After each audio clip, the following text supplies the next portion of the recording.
Hello, everybody. I am Jennifer Zalkin, the director of the NCRMA. And once again, thank you for joining us for today's NCRMA live webinar. In conjunction with the launch of her newest NCRM Academy course, Cannabis Cultivation Compliance, joining us today is Jenny Germano. Jenny Germano began working in the Colorado marijuana industry in 2009 after she transitioned over from working in commercial kitchens for 23 years in the restaurant industry. She worked her way from the ground floor through every employee and management position in medical dispensaries to the level of director of operations of a multi-million-dollar recreational dispensary and cultivation operation in 2014.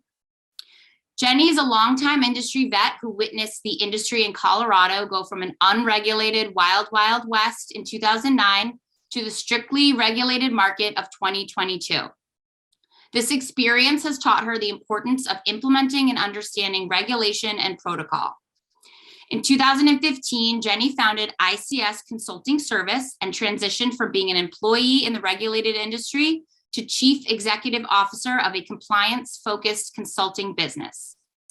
ICS specializes in compliance-based services such as third-party state regulatory audits, state and local license application support, technical writing, standard operating procedure development, compliance operations training, employee retention solutions, employee onboarding, licensed facility build-out support, HR compliance and operational compliance readiness support. She also has a manufacturer food and product safety certification, is ServSafe instructor, and is also OSHA certified. The NCRMA is proud to have ICS Consulting Service as a valued service partner, and we are grateful for Jenny's essential contributions to our virtual academy. At the end of our discussion today, we'll open up the floor for a live Q&A. So please feel free to share your questions in the Q&A box or directly through the chat as we go, and we will tackle them together at the end of our discussion. So without further ado, Jenny, thanks for being here today. Hello, sorry, I was on mute, I apologize. Yeah, thanks for having me. I think that was an amazing introduction, and I have to say, I feel like Colorado should lose one of its wild west. Okay. And I want to give it to Oklahoma, and they get to be like the wild west in Oklahoma. Fair, we'll give them two. We'll take one from Colorado and we'll add two to them. Yeah, I feel like they definitely beat us when it came to Wild West. So I'm really excited to be here, and I'm excited to talk about this new course that we're launching. And I think it's going to be a really good webinar. Jennifer has done an excellent job of structuring and all the awesome questions and things that we're going to talk about today. Well, thanks for saying, Jenny. All right, so we'll go right in. So the grow or cultivation facility is where it all starts for the entire industry, as everything sold to consumers comes directly from the plant.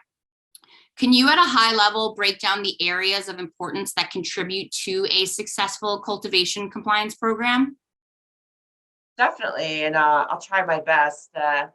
We do talk about this a lot in the training, and I refer to a compliance program as managing the buckets of compliance. I try to put it in layman's terms for everyone to understand, and what's going to be in each bucket and how we're going to manage it. And the compliance program is basically, I would use the word compliance program as the house that is going to house all the buckets of compliance. And the buckets are kind of like your roadmap to how you're going to do things and implement everything from platforms to document management and the different processes in your grow.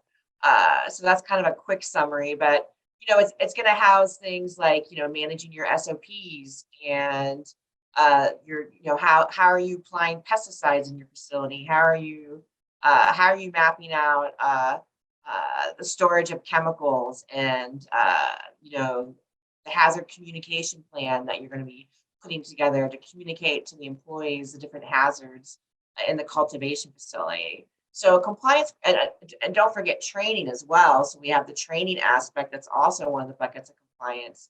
But overall, we're really just the reason we have this compliance program is because we have risk, right? When we come into this industry, there's a ton of different types of risk, whether it involves the license itself, the building, the facility, the operation, the employees, and how the employees move throughout the flow of the facility.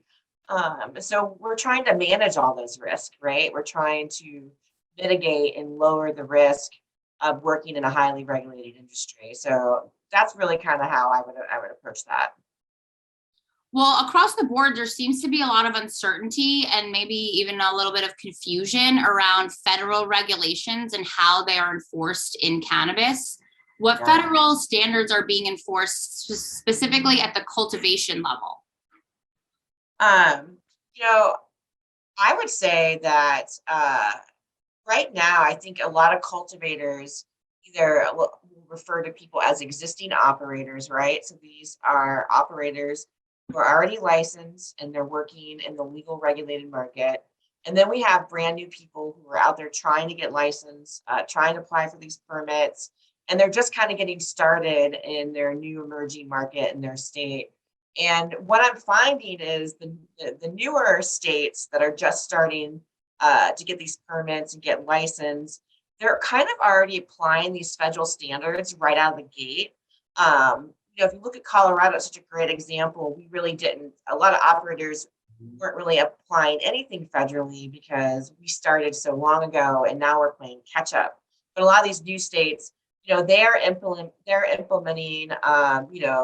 good manufacturing practices. They're also implementing OSHA, and for the longest time, there was a rumor going around that OSHA can't come into our facilities because it's a Schedule One drug. We're federally illegal. The Department of Agriculture can't come in here. They can't say anything to us. Or the EPA. These are all federal. Backed companies, and they can't really come into our industry because everything's illegal. And it's really I'm a big time myth buster in this industry. That's my job. Is I pop people's bubbles and I take them from fantasy into reality. And that's my role. I'm all about letting people know the reality of what is really going on in this industry, and that federal organizations are coming into these facilities. And if, let's just say, somebody gets injured, where they lose a limb, or they're blinded, or someone dies, or anything like that, OSHA will they're going to show up at your facility, and you're going to get some very hefty violations. And I would also like to put out there that when it comes to these federal organizations like OSHA or the EPA, their violations are 10 times greater than the violations that you're going to see just from the regulators coming in and saying, oh, your employees weren't wearing badge, or you weren't reporting your inventory correctly in the seed to sale program. Those violations, they could be up to $50,000. But, OSHA kind of starts at $50,000 and goes up to where people can get fined up to $300,000 or more. So it's really important to really prepare your facility right out of the gate, and to apply these federal standards the best that you can in your facility, and to get ready, because I keep telling people one day that switch is going to get hit, right? The federal switch, and we're all going to have to pivot. And so a lot of people are saying, I'm just going to do it now because I don't want to run around with my head cut off when that switch gets flipped. So I would say that's pretty accurate. Yeah, I know that's something that we at the NCRMA also are always preaching, is that even though OSHA might not today come into your facility and slap a large scale violation on you, as we move further and further towards being federally legal, you're right. Once it happens, it's what we've all wanted, but we need to really be aware of what that means to our day to day. And so we couldn't agree more. Start now, because those will be the standards that in time will be the standard. And prepare yourselves. Yeah, and I would also just like to really add super quickly that you can reach out to OSHA in your state and ask them to come to your facility if you're not that terrified of them, and to have them do a compliance review. And employees can actually call OSHA on a licensed facility and have it be anonymous and report you to OSHA if there are OSHA violations going on in that facility. And you can also reach out to the Department of Agriculture in your state, depending if they are participating in the industry. In Colorado, our Department of Agriculture fully participates in our industry, and we can call them for compliance review, and they'll come in and make sure that we're following specific standards. So it just really depends on the state that you're in. It's going to vary state by state. Well, and that's a really good point. You don't want your employees to be more dialed into these standards than you, because that could very terribly work against you. So if you're managing them and it's coming from the top, then you're all aligned. So clearly there's a number of different regulations and standards that have jurisdiction in cannabis cultivation. One that we have found to be less known throughout the industry is the worker protection standard. Can you talk a little bit about that one and how it pertains specifically to cultivation compliance? And if you have any firsthand hazardous chemical stories that were a result of a poorly managed compliance program at the cultivation level? Yeah, I've always got stories from the streets, is what I call it, because I'm always out there on the ground floor with the employees, seeing exactly what's happening. So I just kind of want to give you definitions so everybody knows what this program is. The Worker Protection Standard, which is acronym WPS, is an EPA law designed to protect workers from pesticide poisoning and injury. So you can already see where I'm going, how this connects to cultivation facility. It aims to reduce pesticide exposures for workers and their families. It applies to farm workers and those who work in forest, nursery, or greenhouses that produce agriculture plants. So let's just insert cannabis industry in there. Even though it's federally legal, Colorado's a great example. They have to follow the worker protection standards out here in Colorado. The Department of Agriculture mandates it. And it's tough for these organizations because, like I said, they're run federally and they have to kind of tiptoe around it, but say, hey, we need to keep employees safe. We can't just have people just spraying chemicals on everything like that. So to give some more context, I'm just going to keep using Colorado because they do a really good job with this. They have a pesticide approved list that comes out every month. And others, like I said, this is going to vary across the board, state by state across the United States. But every month there's a list of approved pesticides or chemicals that can be sprayed on plants that the Department of Agriculture in Colorado has approved for cannabis. If you spray anything that's not approved, you're going to get in big trouble. For example, Eagle 20, everybody knows Eagle 20, some nasty stuff that, and depending, maybe people are still spraying it in other states, but it got banned pretty early on here in Colorado. And a lot of products were testing hot for a long time because they were spraying this chemical that was banned. There's also been some other chemicals that are approved by the EPA that I guess were lying about what was actually in the product. I think this happened in Oregon or another state. I can't remember exactly, but they were spraying, I think it was a B24 plant spray, and all of a sudden it was testing hot for all these banned chemicals. And so you really have to be careful about what you're spraying on your plant. You want to adopt the Worker Standard Protection Program in any cultivation facility, no matter what state you're in, no matter if the state recommends it or not. Because at the end of the day, you want to make sure employees have PPE gear on, that they have gloves, that people know when's the correct time to walk into a room. If you spray something on the back of the label, it might say you cannot enter the room for 4 hours after being sprayed. And so you have to make sure you follow all these processes and standards within the program to protect employees. And obviously, this standard came out a long, long time ago to protect farmers and families who were spraying, who were crop dusting and spraying all these plants out in the field.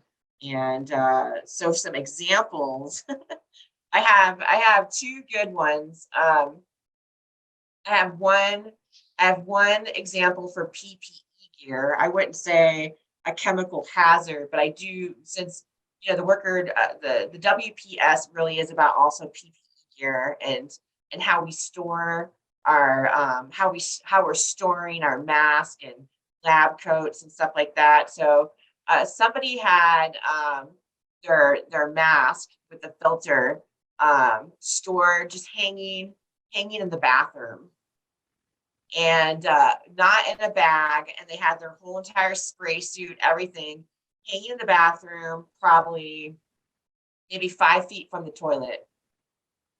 And I thought to myself, well, that's interesting. That's not a really good place to keep that, because the filters were in the mask. And when the filters are in a mask and they're not bagged up, they're actively working and pulling particles in through the mask and diffusing them through the filters, right? So the whole time that the mask is in there and it's not bagged up properly, it's actually, the mask is still working and pulling particles from the bathroom into the mask, which I thought was a not good way to store your PPE gear. And also the biosuit, their spray suit, was also hanging in the bathroom. So imagine all the particles that are naturally in bathrooms. It's probably the absolute worst place you could ever hang your protective gear, right? Your PPE gear. And so that was one incident, because they have very strict standards, like on boxing your stuff up, keeping it clean, keeping those masks bagged up so the filters aren't working actively, because then you're wasting all that money on the filters that you're putting in your mask. Another one, and when I actually see this really commonly, is the storage of chemicals. I would say a good chunk of people actually don't have a HAZCOM plan, a hazard communication plan, which communicates the different hazards and chemicals and how they're stored, and safety data sheets, and what to do in case of an emergency, the first aid procedure around that chemical, and eye wash stations. I see those lacking a lot, especially in states with really loose regulations. And also chemical storage. What I'll see is I'll see a mix of chemicals all on one shelf, and I'll see all the different bottles. The chemicals are just spilling over the sides and just dripping down, and people will have shelves that have multiple things like toilet paper and paper towels, and basically like all your bathroom supplies, or maybe some employee supplies and PPE gear, and then nutrients and pesticides all on one shelf, dripping all over everything. So then what we put ourselves in a situation of cross contamination of chemicals, and then we have chemicals. It's kind of like in your refrigerator. You don't want to put raw meat at the top so it can just drip raw meat down on all your produce, right? You have to think of it the same way when you're in these facilities. I don't want to put chemicals up top and have it drip down on toilet paper and Kleenex boxes, or you don't want to put food under all those chemicals. So you really want to separate your chemicals. Like cleaning chemicals should really be off by themselves. Pesticides should be in a fire rated pesticide cabinet, and a nutrient should be separate. And then any kind of bathroom or any kind of cleaning supplies would be kept away from everything. And you really need to separate everything and make sure there's any kind of chemical cross contamination that can cause issues. It can corrode the shelving units, and it's just and then chemicals will mix and drip onto other containers. So you want to avoid that. And that's something I see a lot when I go in and audit facilities. Well, thanks for sharing. I know, and as somebody who has already taken the course, these are best practices and processes that Jenny gives an overview of without those real life examples, but just to give everybody that's with us some insight on the information that they can and will find by taking that course. So your company mission at ICS is to empower cannabis operators with the knowledge, tools, and skills to cultivate a culture of compliance. At what point in the process should operators start putting together their compliance programs? Oh, I would say with really quickly within deciding that you want to enter this industry. I would say at the beginning. So when you're moving through your, like, I'm going to say you're in your state and you're applying for a license, you should be thinking it right then and there. It's either going to be parts of the compliance program, you know, like SOPs, a HAZCOM plan, maybe some FDA type of food safety training for your manufacturing facility. There's going to be specific things that are going to go in the buckets of compliance anyways, that are going to be required that you fulfill in order to win that application, right? So you're already working on it during the application process.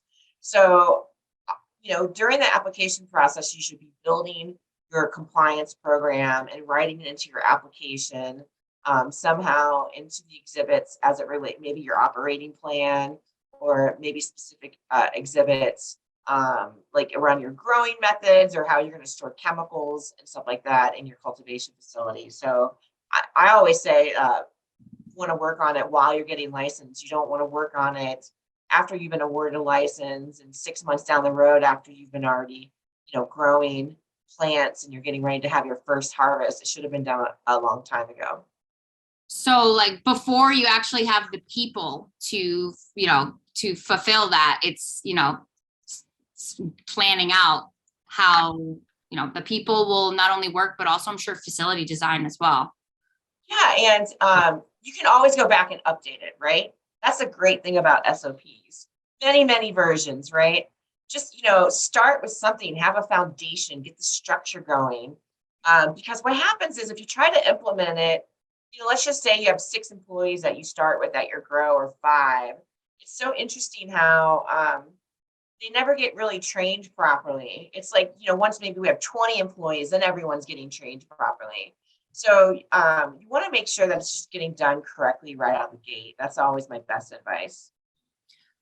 Speaking of right off the gate, well, would you say that the hardest work comes before or after opening day? To get to that point, to get licensed, to get open, or once you're open, then it really gets challenging? It's funny. I think people who apply for a license, especially people who threw millions of dollars to win a license in a competitive state, would probably think it was probably the most gut-wrenching experience they've ever been through in their life, and the hardest thing they've ever tried to do is applying for a license, depending on, you know, how hard it was to get the license. In other states, it's not, you know, like Oklahoma, it's very easy to get a license there. So, but in other states, it's not. People would probably say it was hard for the licensing, but I always remind people, if you think that is hard, just wait until opening day. I think opening day is harder because you have to, let's just say you apply for that license, right? It's going to probably take 2 years. 2 years before you even open, because look at how the licensing process and how long it takes everywhere, depending on what state you're in. I mean, I would say Missouri is a good example. The application came out in 2019. People applied. It's 2022. Not everyone in the state of Missouri has been through commencement inspection yet. They're still going through their first inspection to get operational. I think they're maybe at 75% all licenses are open. So they still have a ways to go. And imagine 2 years later, you're getting your inspection and they say, hey, you have to do everything you said you were going to do on that license application. And if you don't, you're not going to get this license 2 years later. So like, you don't want to have much brain fog, because like you have to follow through with whatever you said you were going to do on that license application. And then you have to keep doing it the whole time that you're open. To me, I think being operational is the hardest, because what happens is you start getting busy, you start getting overwhelmed. There's lots of things you can run into, supply chain issues. You're selling out of your harvest before you even harvest your plants. Like you're already sold that whole entire harvest batch, and it's like, you know, only in veg right now, and you haven't even put it into flowers. So like there's so many different curveballs that happen in this industry that you have to be prepared for. It's up and down. It's not a straight, hey, I'm just gonna coast. I got the permit, I'm there. Woohoo! I'm slinging weed for the rest of my life. Everything's amazing. No way. It's going to be up and down, because you uh, everything's changing around you all the time. You never know what curveballs the state's going to throw at you. You never know what the market's going to do. It could be saturated. You have supply chain issues. There could be recalls. Your product could get caught up in a recall. So there's a lot to be prepared for. So I think being an operator is really the hardest part, because there's so much that gets thrown at you, more than what gets thrown at you when you go to get licensed. Yeah. And just to add, I think really that's why there's so much value in operators and business owners to take advantage of the tools and the support and these educational, resources that, we've collaborated on together, NCRMA and ICS. And what NCRMA keeps building is that, because even when you think you're smooth sailing, other than, the changes by, your state or federally or this or that, there's also always underlying risks that you can't see to the eye, that are just waiting to show themselves when you're probably least expected. And so, again, that's why, business owners taking advantage of what we offer together is so integral, because you always want to know what's underlying, what's to come, and forecast the future so that you can run your business sustainably and feel that you are in control of it. Yeah. Yep. So what risks are cultivations taking by not, well, we already covered that one. Let's talk about this course. So this way we also leave 15 minutes or so in the end. So let's talk about the NCRM Academy course that launched today. It's called Cannabis Cultivation Compliance. And who should take this course? Whenever I do these courses or speak anywhere, or do any type of educational videos that I try to put out there, I always try to think about everyone in the process, right? I try to think of everyone in every phase that they're thinking about. Are they leaving a different industry and coming into this industry? Like I went from the restaurant industry into the cannabis industry. Easy transition. Maybe they're coming from healthcare, maybe they're coming from construction industry, another regulated industry. So I think about people who are thinking about changing careers. I think about business owners who have a successful bit, maybe people in the insurance industry. They've been working insurance for 25 plus years, and they're like thinking, okay, I think we're going to get into cannabis with our insurance business, and they're moving their business over. Same for people doing marketing, they move over into this industry. So you have those types of people who are doing research just to get an idea of what is compliance, what is Jenny talking about. And then you have people who are existing operators who just might, want their employees to get a nice review, right? Nice, good reminders about how important it is to manage these buckets of compliance. And then we have brand new people who are entering the market for the first time, who are really considering applying for a license, or they're in the process of applying for a license. And then we have also people who are employed already at these existing facilities. So I think it's kind of a big gamut of people that are coming in for different perspectives. And I always try to think about everyone coming in the industry and how they're looking at it. And I do love that about your style of, educating and creating these courses, because I also look at it from the lens of from my experience working in cannabis dispensaries and cultivation, is that again, with the day-to-day and how overwhelming the day-to-day can be, it's hard to always have those training and communication touch points with your team. And when only the top knows all of the necessary information and has that real ownership over that, it almost handcuffs them to every again, if there was a mask hanging in the bathroom and the management, let's say, uses a different bathroom, for example, but if every employee is equipped for if you see something, say something, and really have the ability to identify right from wrong, it'll just help everything work as a well-oiled machine and help protect your business as a whole. Yeah, and you said it perfectly. And that's something I've probably been reiterating for a really, really long time. I've had my business 7 years, but I've been in the industry a total of 12. because I was an employee. I started off in these facilities just like Jennifer did. I worked in dispensaries and cultivation facilities prior to becoming a consultant. And I always noticed they never really trained low-level employees, which always irked me. Why we never invested in why aren't we investing in the guy that's trimming or bucking the plants, or the guy packaging, or or the woman packaging, and or the bud tenders, like, why aren't we just educating them on everything so they can have a broader idea? It's not like we're putting everything on their plate and it's all their responsibility, but when you don't know, you lack context, right? And for example, bud tenders, I think that they're the gatekeepers of compliance, but yet we don't provide them with enough context to arm them to be the gatekeepers of compliance. And trimmers and packagers, the same thing. We're talking quality control. We're talking, you said earlier, it all starts with the cultivation. That's the first place it starts, with the plant. It goes all the way back to the plant. All the stuff is happening because of a plant. It starts with the plant, and then that plant gets distributed and changed into a bunch of different things. And then eventually it hits a retail location and goes out to the retail location. And it hits the supply chain in many different ways, but it always exits legally through a dispensary. So, yeah, I find it really fascinating that not everyone gets access to training like I believe they should be.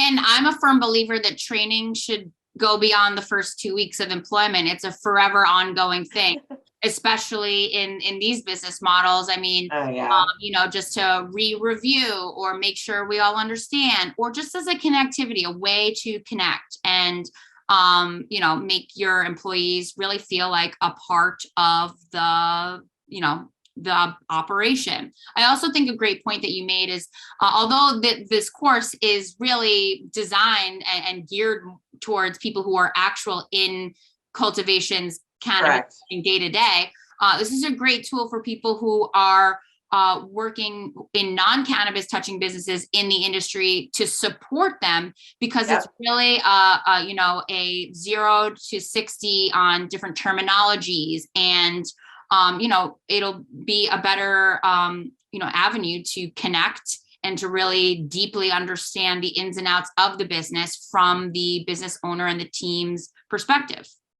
I think and I just want to add to something that you said, and I know we can move on to our next piece, but like the employee training piece, like you said, it's more than just 2 weeks.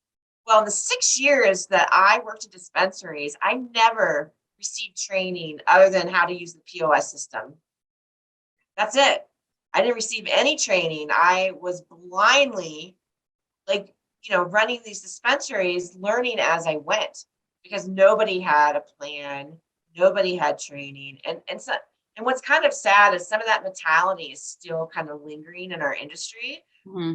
There are places that are making sure their employees are getting trained every quarter, and there's obviously people that are, but I think a lot of times people are bootstrapping this, right? They spend all their money, their family's working for them. I don't need to train my family. I just got to boss my family around and tell them what to do. So there's so many different scenarios and circumstances, but I mean, I feel like training, we can never have enough in this industry. I agree. Hey, if everyone's learning as they go, I can't think of a larger risk for these businesses. If, people are coming from all, there's in most states, in newer states, I guess I'll say, there's no previous experience. So there's not even like the bad habits that we're going to reteach you our way here. There's just like I'll just use my instinct. And I really don't think anyone should be functioning under that, guys. I know it's a lot more time and energy is required to training and continuing to train. But I think from like a, employee turnover and just having more invested employees will lower your risk, people who care. Yeah. So, other than some of the ones that we've already touched upon, what are some other best practices that course takers will gain insight on in the course? Oh gosh, I want to talk about record keeping so badly, document management. I can't tell you how important it is to have good document management practices. And I do really kind of dive into that, into the course, and how you're managing documents. I do a lot of audits across the United States, and I audit cultivation facilities and all the other license types. And what I find is that people struggle with their document management. They don't know what version their SOP is outdated. It might be the SOP they submitted with their application, and now it's been 3 years and they haven't updated and all their processes have changed. The SOPs are really hard to read, like the way that people are managing record keeping, some things aren't legible. I've had people actually handwrite records and just hand me a bunch of random pieces of paper, and I'm going, you can't hand these to a regulator. You're going to get squashed. Like, you have to do better than this. And so you have a lot of people who aren't using any kind of platforms to manage their documents, and they're still doing physical records, which is fine. But like I said, the handwritten records, they're challenging because when a regulator comes in and they can't read something, they're just going to hand you a violation.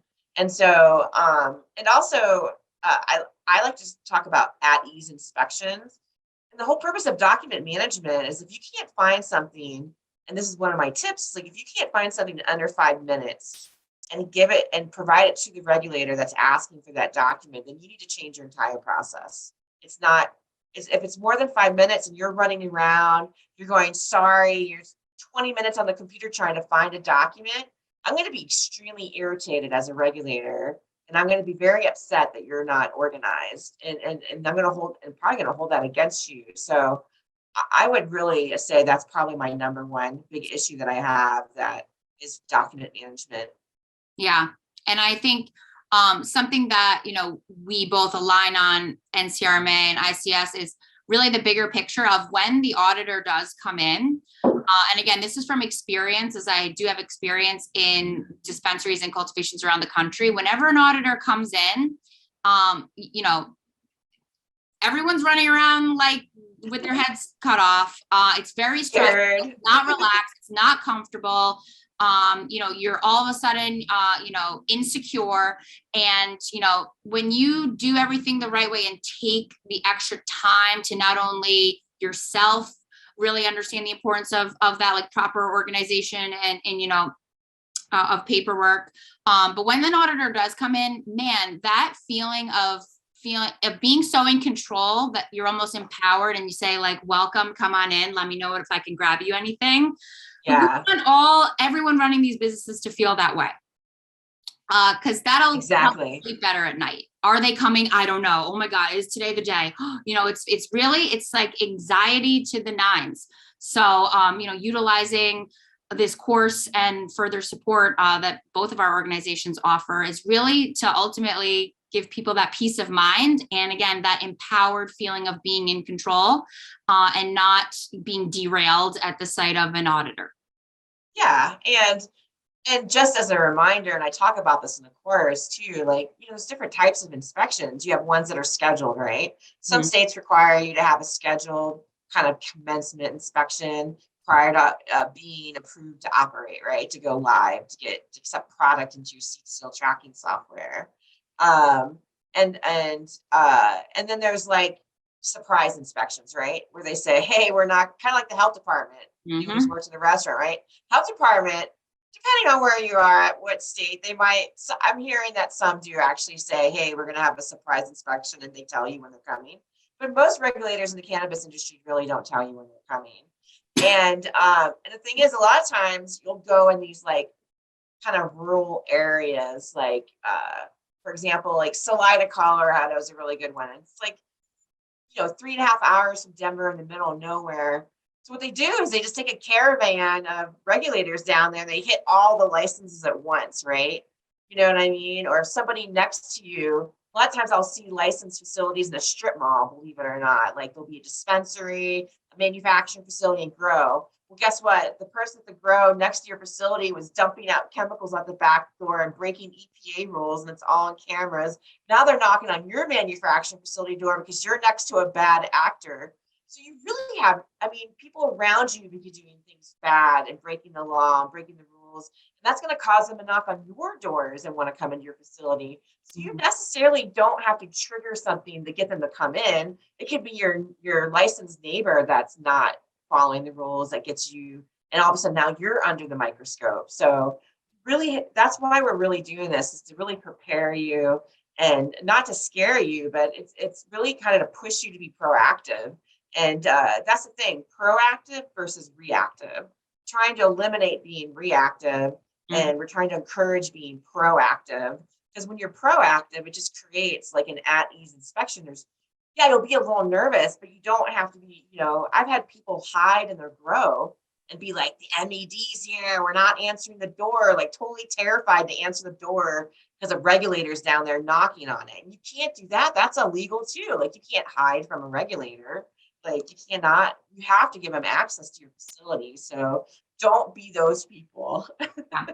And I think the most important thing is learning from each other's experiences. And that's, I think, what's going to really keep the industry growing.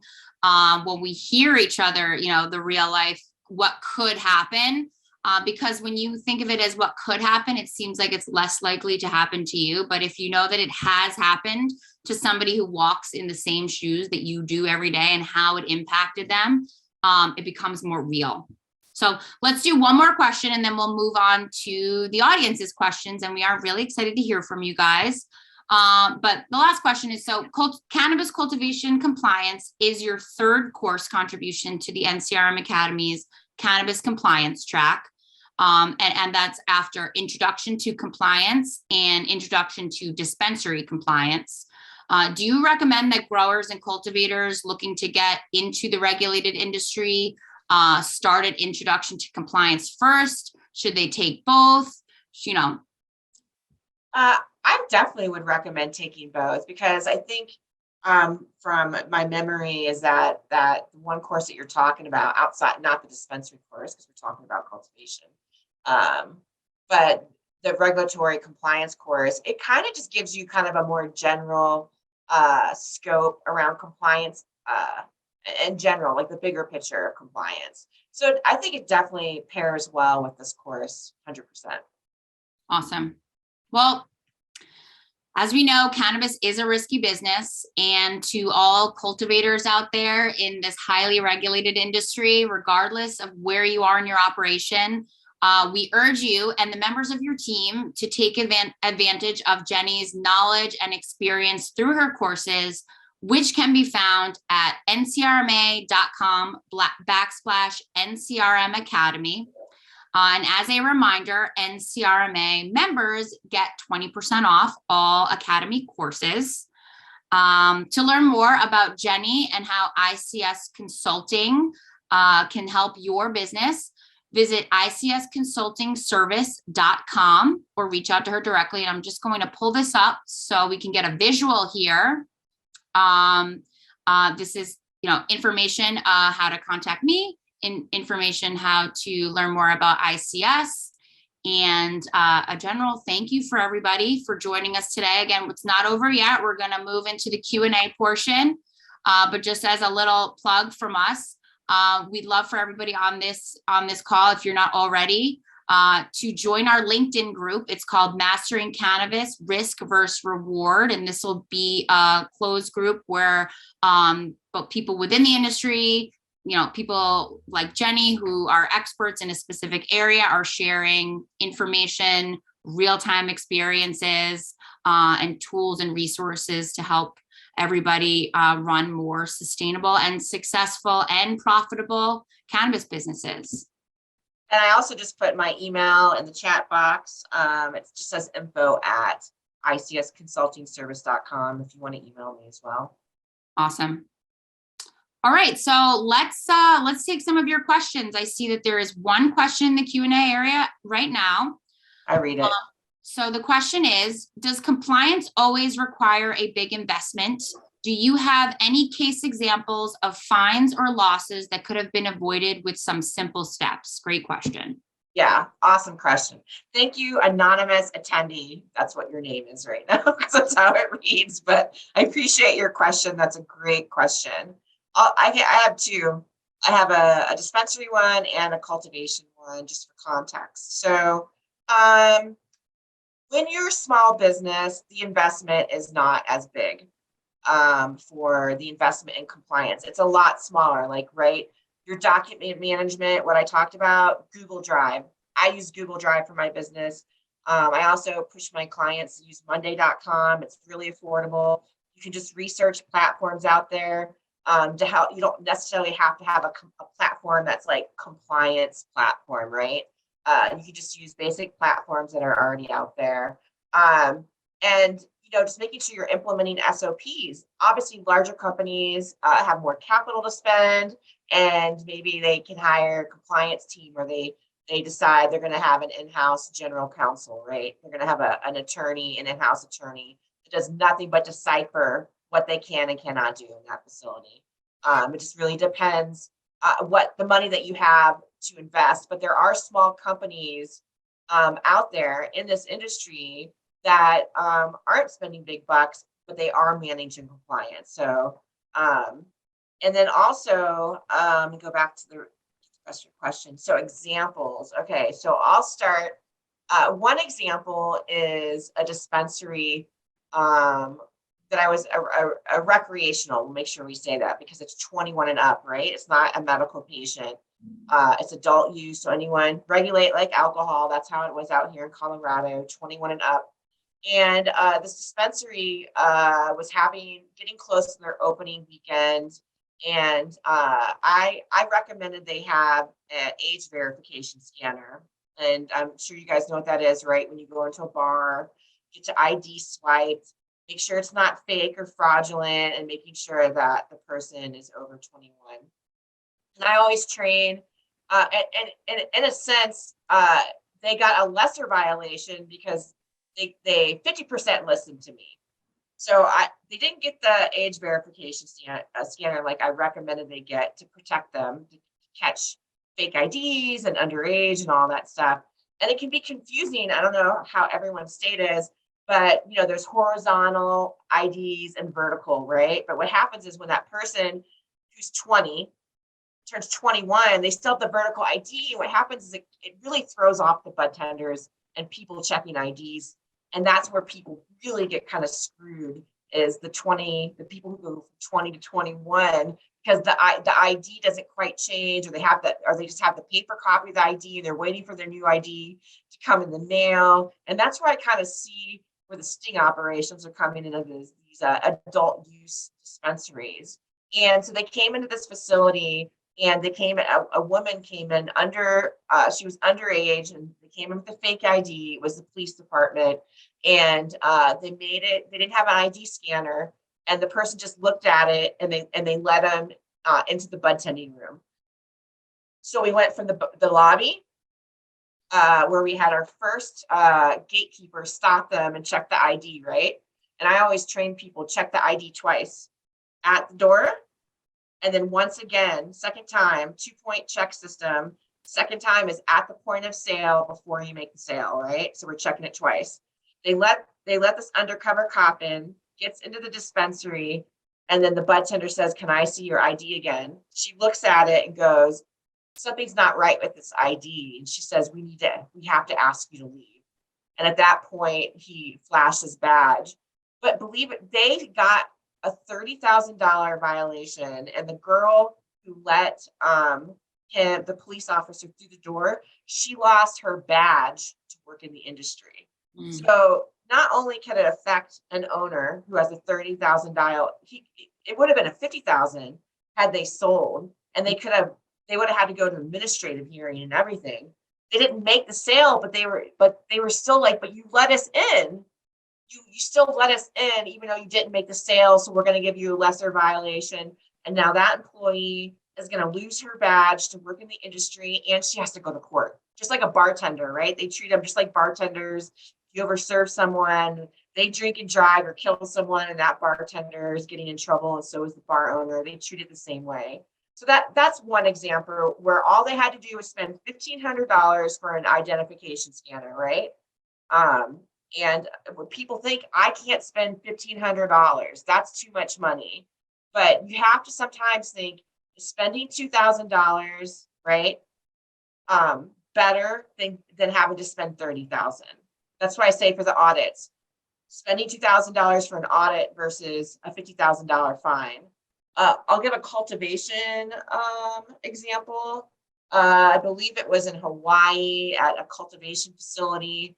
There was a person that was operating, I'm sorry, I don't know what you call it, one of the lift machines. Maybe you know what I'm talking about. It lifts pallets and moves pallets around. Mhm. There's one of those big cat operators.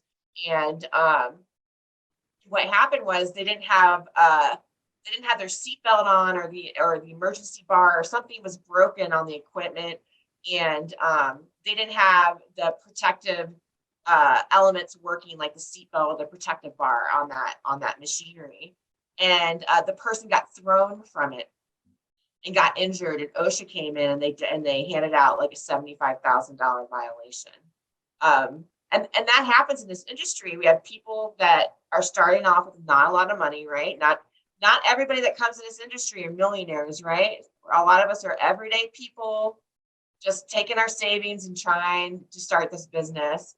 And somebody bought some used equipment that was broken, and they didn't fix it, or they didn't make sure that the safety features were working on the equipment. An employee got thrown from it, and then they got a massive violation. So that you have to ask yourself, what am I willing to spend, and what versus what I'm willing to risk? Mm-hmm. And it's kind of like a lot of people act that way, where they say, well, I'm going to wait for the regulators to come in and tell me what I'm doing wrong. Well, to me, that's a really big risk, I think, is to wait for someone to come in and tell you what you're doing wrong, because you're risking them slapping you with a violation. You don't know that regulator having a really shitty day, you know. Maybe they were in a grow, got covered with mites, and they were freaking out and they had to go take a shower or something. I don't know. They could be having a really bad day. So you just really have to figure out, like, what's worth spending money on versus the risk, and how much you could be fined. But you can do compliance with not having to invest a lot of money if you are a smaller business. I want to make sure I include small businesses because they are important. Not everyone is a big cannabis multi-state operator out there. Yeah. And thanks for bringing that to light, because it's a really great point. And, you know, with these tools and resources, our goal is to better equip, the mom and pop cannabis shops and dispensary and cultivations, people who will have a dream of doing this to be successful and not, fall by the wayside by, the MSOs that, have the money to take on, whatever comes their way. So we'll take one more question. So we have a question from Michael. How would you recommend cultivators remain in compliance with their state/municipality, but also prevent losses due to cyber and OT exposures? Okay, so let's see. So for the state and municipality, that part, thank goodness, right, for the internet sometimes. But like, this is the one time that I actually like the internet. Depending on what state that you're in, okay, like Colorado, Oklahoma, Michigan, Missouri, all these states, you could go to that website for the whoever's regulating you, depending on what state you're in. In Colorado, we have the Department of Revenue, which is the Marijuana Enforcement Division. I can go in and sign up for bulletins. I just did it in Oklahoma for Oklahoma Medical Marijuana Agency, and I also am part of it in Michigan. I sign up for all of them, and so I get alerts and emergency press releases or bulletins and compliance tips all coming to my email box, right? And that way I can keep my finger on the pulse. Now, depending on like local municipality, right? Great. So like the city, county of Denver, I signed up for the city and county Denver marijuana bulletins. They actually have marijuana bulletins that come out for our city, but they don't do it for every city or every local municipality. So you really have to do the research and find out if this town or city you live in does that. Also, getting involved with work groups. It just really depends. Every state does it differently. In Colorado, I've been involved in the government work groups for a long time. Even when I was an employee running these dispensaries and grows, I would sit in on the meetings, listening to see what was coming down the pipeline. Some states do not let stakeholders or employees or consultants participate, but you can attend public meetings and you can review red line rules and you can make public comment, right? So you can contribute that way. But I really think the rulemaking process is 100% important, and understanding what's going on. Is there anything new coming down on the legislative level in your state? Go to your capital in your city and find out, is anything on the docket related to marijuana that could be affecting your business? So there's a variety of ways. You can also join trade associations, right?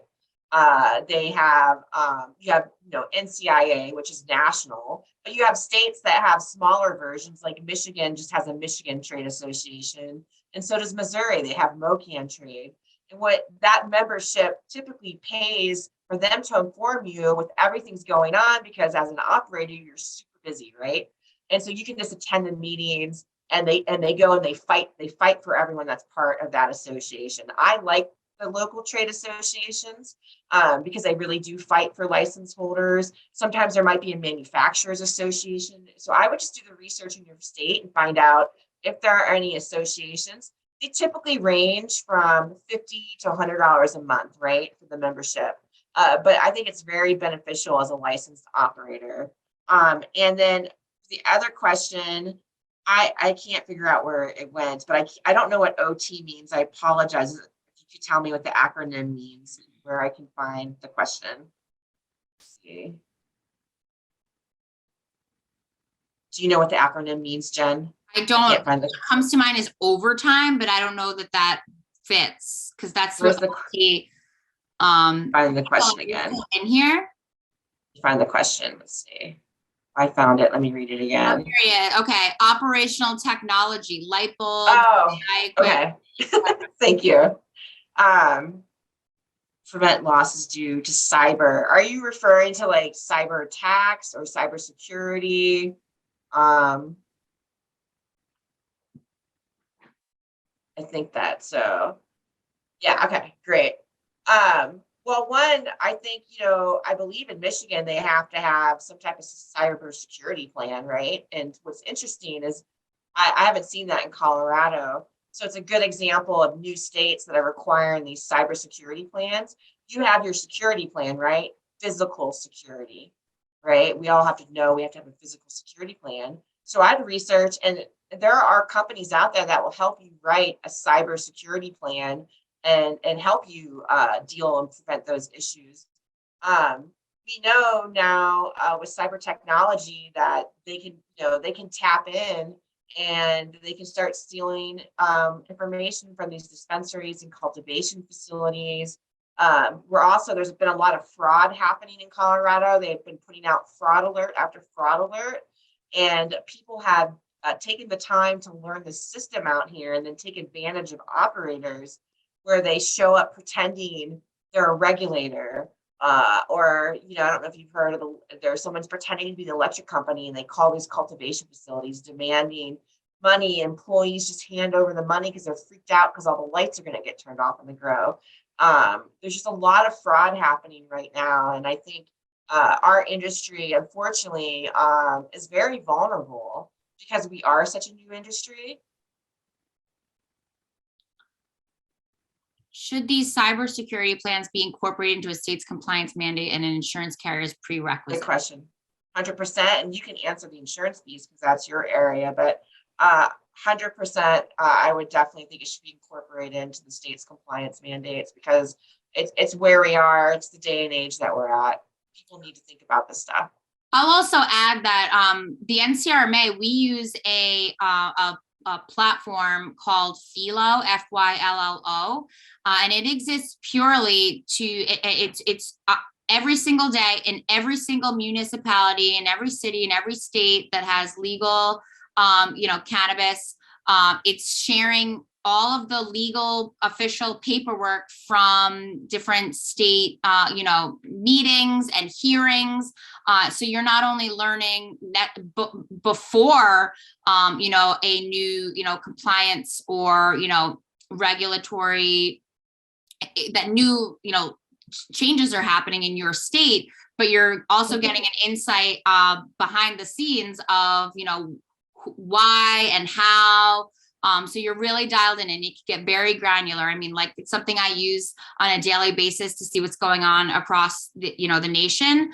But if if you're located in one municipality, it's also a great tool to keep you dialed in before the changes go into play. So you can be more prepared. And I know we use that with our risk managers, so that anytime we do go into a business in a state, we know what's actively being regulated and what's coming down the line and what conversations are being had, so we can, support more proactively than reactively. So. Yeah, and it's a great platform. I've seen it, and I do not use it, but a lot of people I know use it. And you could go in, I've demoed it, and you can actually go in and look at already written. You could go look up a cybersecurity plan and get an idea of how somebody wrote a cybersecurity plan for the marijuana industry, and kind of use it as a template to build your own. It's all public knowledge, and you can, there's a lot of different templates and things that it provides. But 100%, and also you could look up Michigan's, for the licensing application. I would go look at their licensing application checklist, which is what give you better detail. It will review exactly what the cyber security plan requires, and you can kind of use that as a guide. That's a great way to really gather information, is go to each state's website and kind of look at their application packet. In states that are already operating, not like in Michigan or Colorado or Missouri, and kind of they have these amazing checklists that you can review, and kind of use, take a little bit of everything from every state and kind of build your own compliance program and what you want to create. Because look, a lot of people just follow the bare minimum, right? They just do the minimum requirements. I'm a big fan of going above and beyond the bare minimum, because one day that federal switch is going to go off. And when you're doing the bare minimum, you're going to be running around with your head cut off, right? But if you're going above and beyond the bare minimum, and you're ahead of your state, and you're taking a little bit of everything from every state and just doing the best that you can, you're going to be positioned in a really good place. Mm-hmm. Yeah, totally. Instead of taking a small step into the new, it's, you don't want to say yourself up, take a giant leap, because that will be harder. But we are a little bit over the 3:00 mark. So I just want to thank everybody once again for joining us. I'm going to share this screen as well. Be sure to reach out to us with any further questions or anything you want to learn more about, and take the course. We want you to take the course. This was just a little, tip of the iceberg of the knowledge and expertise that Jenny brings to not only the NCRMA Academy, but to the industry at large. And again, we are so, so grateful for her contributions and her partnership. And while you're at it as well, why don't you follow both of our company pages on social media? We're constantly generating, really important, whether it's changes, conversations, things that we're seeing, and also sharing resources to support teams and managers and, the future of cannabis. So we look forward to hearing from you, and we look forward to hearing your feedback after taking the course. And thanks again, everybody. Jenny, thank you so much. Thank you. And thanks. I mean, amazing questions. Thank you, everyone. I loved your questions, and I'm so glad you attended.